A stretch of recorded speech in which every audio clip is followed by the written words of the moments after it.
Praise the Lord. 1 பேதுரு 1ஆம் அதிகாரம் 7ஆம் வசனம். அழிந்து போகிற பொன் அக்கினியினால் சோதிக்கப்படும்.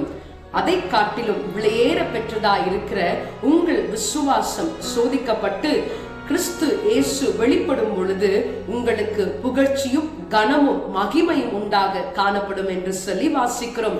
பிரியமானவர்களே, அழிந்து போகிற பொண்ணு எப்படியெல்லாம் நாம ஒரு நகையாக உருவாக்க முடியுமோ அப்படியெல்லாம் அதை அக்கினியினால சோதித்து அதை ஒரு பொன்னாக விளங்கும்படியாக அதை புடமிட்டு அதுக்கப்புறம் தான் அதுல ஆபரணங்களை செய்கிறார்கள். பிரியமானவர்களை, ஒரு சாதாரண அழிந்து போகிற பொன் இப்படியாய் சோதிக்கப்படுகிறது. ஆனால் நாம் அதை காட்டிலும் விசேஷித்தவர்களா இருக்கிறோமே, விலையேற பெற்றவர்களா இருக்கிறோமே.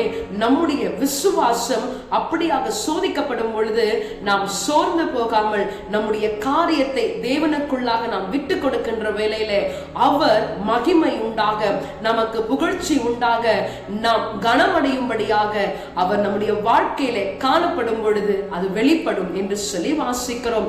பிரியமானவர்களே, இந்த நாளிலேயும் நமக்கு கனத்தையும் மகிமையும் புகழ்ச்சியும் கொடுக்கிற தேவனாகிய கர்த்தர் நம்மிலே வெளிப்பட வேண்டும் என்று சொல்லி நம்மை விட்டு கொடுத்து நம்மை அர்ப்பணித்து இந்த நாளில் அவர் ஆராதிக்க நம்மை விட்டு கொடுப்போமா? Praise the Lord.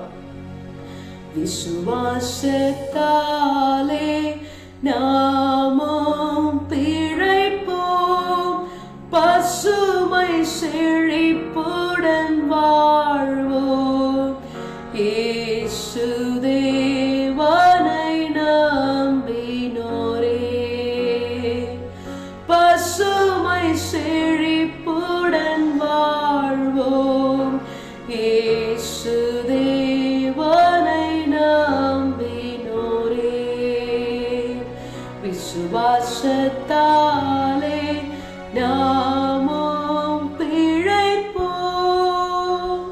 ஆம் ஆண்டவரே, ஒருவேளை எங்களை சோதிப்பதற்காக, எங்களுடைய விசுவாசத்தை நீ சோதிக்கிறதற்காக பல நேரங்களிலே நாங்கள் ஆண்டவரே எதிர்பார்த்திருக்கிற காரியங்களை நாங்கள் பெற்றுக்கொள்ள முடியாமற் போகிறது. ஆனாலும் எங்கள் தேவனாகிய கர்த்தரிடத்திலே எங்களை ஒப்பு கொடுத்து அர்ப்பணிக்கின்ற வேளையிலே நீ வெளிப்படும் பொழுது அது எங்களுக்கு கனத்தையும் மகிமையும் புகழ்ச்சியும் கொண்டு வருகிறதே ஆண்டவரே. இந்நாளிலேயும் அப்படிப்பட்ட காரியங்கள் எங்கள் வாழ்க்கையிலே நடக்கும்படியாக நாங்கள் கனத்தை மகிமையை புகழ்ச்சியை அடையும்படியாக என் தேவனாகிய கர்த்தர் நீர் எங்களோடு கூட இருந்து வெளிப்படும்படியாக உங்களுடைய அன்பின் கரத்துல விட்டு கொடுக்கிறோம், அர்ப்பணித்து தாழ்த்துகிறோம், பெருமையாக்குகிறோம். இயேசுவின் நாமத்தில் ஜெபிக்கிறோம் பிதாவே, ஆமென். God bless you. Have a blessed day.